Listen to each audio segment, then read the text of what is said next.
Olá, meu nome é Matheus Angelini Teixeira, sou engenheiro civil e mestrando em engenharia florestal aqui pelo CAV-UDESC, e hoje eu vou apresentar o artigo intitulado como Estado da Arte do Comportamento Estrutural de Madeira Lamelada Colada Cruzada via Métodos Elementos Finitos. Esse artigo ele também conta com a colaboração do Samuel da Silva Santos, do Rodrigo Figueiredo Terezo e da Camila Alves Correia. Para iniciar então, eu trago aqui para vocês que o setor da construção civil ele é considerado como um dos mais poluentes e causadores de impactos ambientais atualmente no Brasil, principalmente pelo grande desperdício de materiais, pela grande geração e pela destinação inadequada dos seus resíduos sólidos. Sendo assim, é necessário pensar, e planejar as edificações com base na sustentabilidade ambiental. Isso tendo em vista todo o ciclo de vida da edificação, da construção, desde os primeiros esboços do projeto, na escolha dos materiais e dos sistemas construtivos, até o fim da vida útil da construção. E a industrialização, da construção civil, ela é uma alternativa para o melhor controle de qualidade e para diminuir a geração de resíduos sólidos pelo setor. E para isso, a madeira engenheirada ela surge aí como uma possibilidade de construção mais sustentável, visto que a madeira ela é considerada como um material renovável e ela, quando aliada com tecnologia, ela vem apresentando nos últimos anos novas possibilidades de se usar esse material na construção civil com produtos engenheirados, como por exemplo o Cross Laminated Timber, o CLT, que também é conhecido como painel de madeira lamelada colada cruzada. Aqui temos uma imagem de um painel CLT de 3 camadas. Então o CLT ele é composto por camadas de lamelas ou tábuas que são dispostas ortogonalmente entre si ou de forma perpendicular entre si. Ou seja, uma camada, as lamelas estão em uma direção, a outra camada em outra, e assim fazendo o cruzamento dessas tábuas. E isso forma um painel rígido e autoportante que pode ser utilizado como parede, como laje de piso, como laje de cobertura. E as dimensões, como largura, comprimento e espessura desses painéis, vai variar conforme solicitações do projeto, conforme fabricante, conforme o material, a resina, a madeira, entre outros fatores. Mas e aí, Matheus? Como estudar o comportamento estrutural desses painéis? Tem 3 diferentes formas.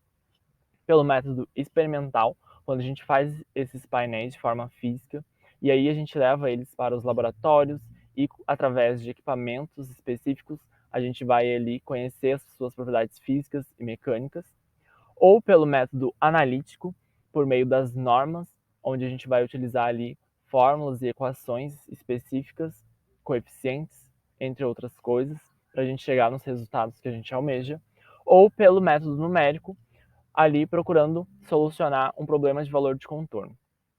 Porém, quando o problema é de valor de contorno, quando a estrutura é mais complexa, fica mais difícil de resolver as equações, os funcionais de forma manual.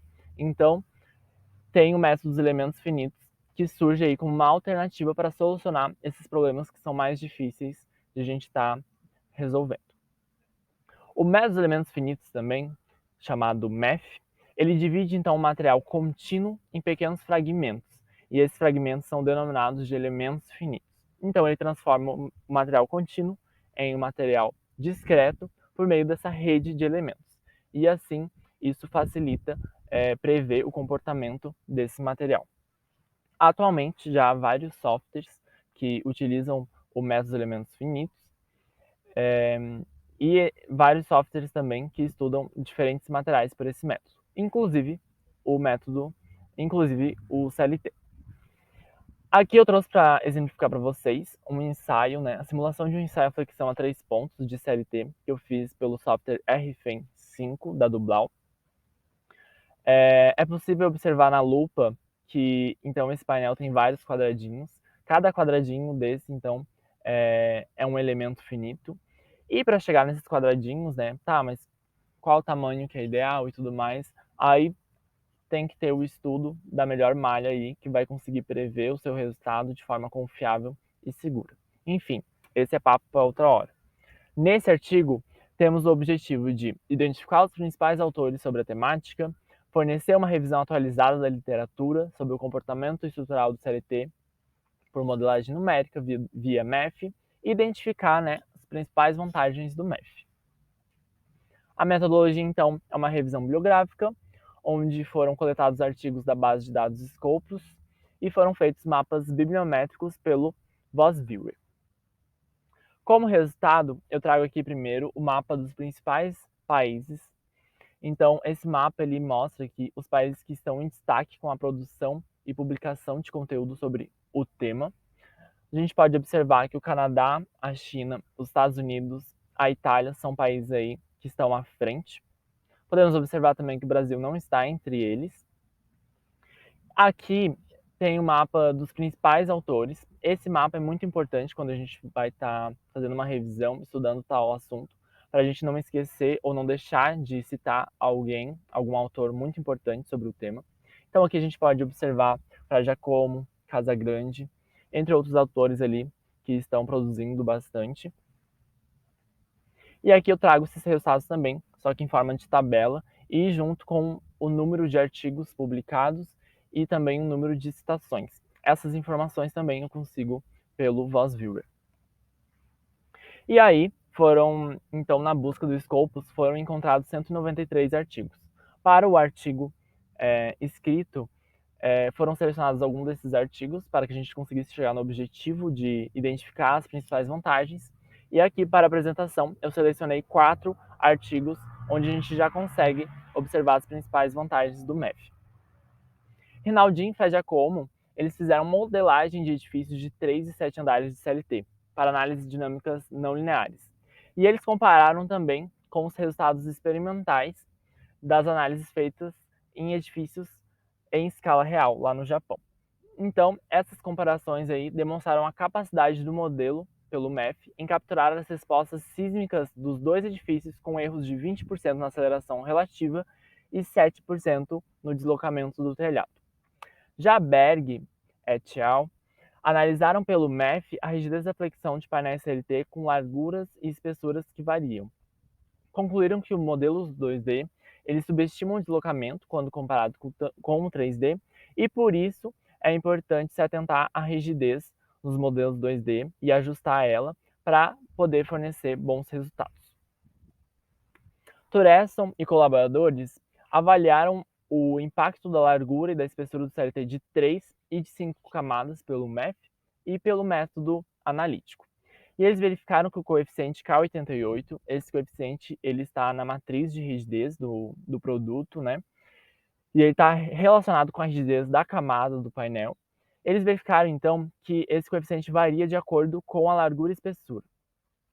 E os resultados da pesquisa demonstraram ser confiáveis, porque ambos os métodos se diferenciaram em menos de 2,9%. Já Zhang e colaboradores conduziram experimentos de incêndio em piso CLT doméstico sob condições de aumento de temperatura padrão ISO 834, fazendo aí testes de tração, né, e de cisalhamento da camada simulada pelo MEF, e eles concluíram que a velocidade de carbonização da placa de CLT está positivamente correlacionada com o tempo de queima, e que é possível simular o modo de falha real da resina adesiva utilizada.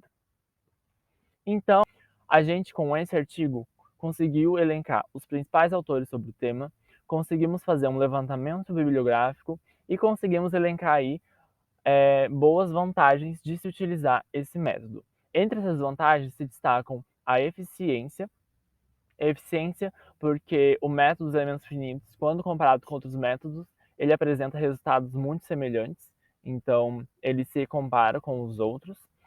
Além disso, ele é um método muito versátil, porque a gente pode ver que possibilita você estudar os painéis de forma isolada, simular ensaios desses painéis, fazer esses painéis com as diferentes camadas que deseja, diferentes espessuras, modelar ali a sua malha para trazer bons resultados. E além disso, você pode estudar esses painéis também aplicado a alguma construção, a algum edifício, esse sendo de um andar ou de múltiplos andares, como foi visto nos artigos. E outra vantagem que vale a pena mencionar é que é um método não oneroso quando comparado a outros métodos, como o experimental, né? Porque pelo método dos elementos finitos, você não precisa de laboratórios bem equipados, de equipamentos caros, não precisa de muitos materiais, apenas um software e um computador. E claro, vários aí estudos e materiais aí para embasar na sua malha de elementos finitos e poder ir trazer resultados bem confiáveis.